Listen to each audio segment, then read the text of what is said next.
The expensive executive office fell completely silent the moment the young cleaning woman rushed back toward the trash bin, her trembling hands reaching forward as if the small gray lunch bag inside was worth more than anything else in the building. Her voice barely escaped her lips. "Please, don't throw away my lunch." Before anyone could ask why, tears filled her eyes, she turned around, and hurried out of the office with her head lowered. The CEO stared at the forgotten lunch bag for several long seconds. Something about the fear in her eyes didn't make sense. Slowly, he reached inside, unzipped the bag, and instantly froze. Before we continue, if you believe kindness and second chances can change someone's life, please take a second to like this video, comment below, share it with someone you care about, and subscribe to Kindness Corner. We'd also love to know where you're watching from, so tell us your country in the comments. Your support helps these meaningful stories reach more hearts around the world. Miles Aldrich had built one of the largest technology companies in Chicago. Newspapers called him the youngest billionaire CEO in the state. Employees respected his intelligence but feared his strict standards. Every minute mattered to him, every mistake had consequences, and every department understood that waste of any kind was unacceptable. The previous afternoon he had walked through the executive floor when he noticed an old gray lunch bag sitting inside a conference room refrigerator without any name on it. Believing it had been abandoned for days, he instructed the office manager to throw it away during cleanup. The next morning, while inspecting the office before an important investor meeting, he saw the cleaning staff searching nervously through the trash container. That was when the young woman named Marin quietly whispered those unforgettable words asking him not to throw away her lunch. She wasn't crying because she had lost a meal. She was crying because she had lost something much more precious. As Miles slowly unzipped the faded lunch bag, he expected to find a sandwich or leftovers.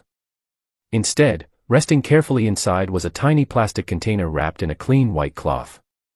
Beneath it sat a stack of handwritten birthday cards, each signed by the same little girl in colorful crayon. There was also a worn photograph showing Marin sitting beside a smiling elderly woman and a little boy no older than 7. Folded underneath everything was a letter addressed simply, "For Mom." Miles unfolded the paper. The handwriting belonged to a child.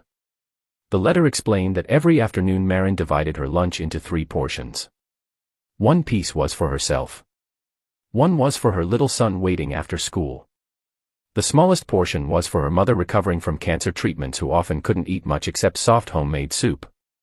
Inside the container was that very soup, prepared before sunrise every single morning because hospital food made her mother sick.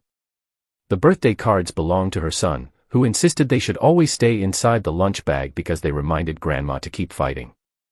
Miles felt his chest tighten. The expensive office around him suddenly disappeared. All he could see was the careful way every item had been packed with love. For years he had made million-dollar business decisions without hesitation, yet now his hands were shaking because of a lunch bag that probably cost less than $20. Later that afternoon he quietly asked Human Resources about Marin. What he learned haunted him. She worked 2 jobs every day, slept barely 4 hours each night, never accepted charity, never complained, and had perfect attendance despite taking buses across the city before sunrise. Several co-workers admitted they often saw her skipping meals, believing she simply wasn't hungry. No one realized she was saving food for her family.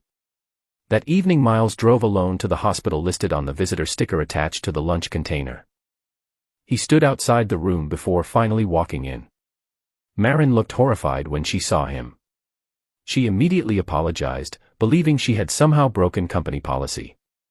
Instead, Miles quietly placed the lunch bag back into her hands.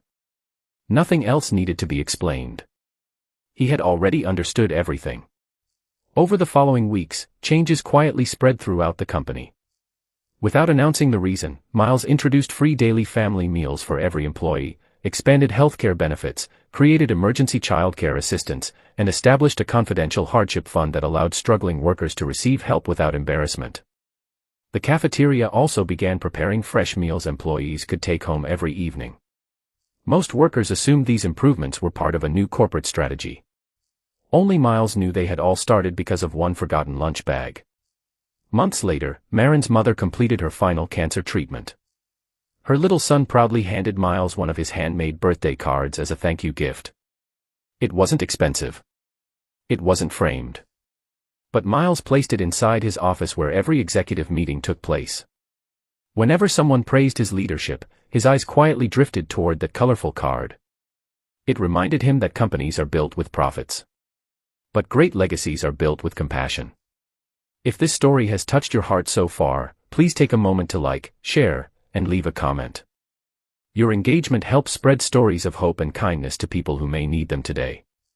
Before we end, please comment with just one word: kindness. Let's fill the comments with a reminder that even the smallest act of compassion can change someone's life forever. From that day forward, Miles never judged another employee by appearances or assumptions. Every lunch bag, every tired face, and every quiet smile reminded him that everyone carries a story invisible to the world. Sometimes the greatest lesson doesn't arrive inside a boardroom or a billion-dollar contract.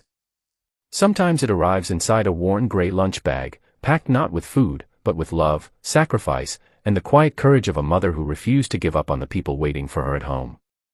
And in opening that forgotten lunch, one CEO didn't just discover another person's struggle, he rediscovered his own humanity.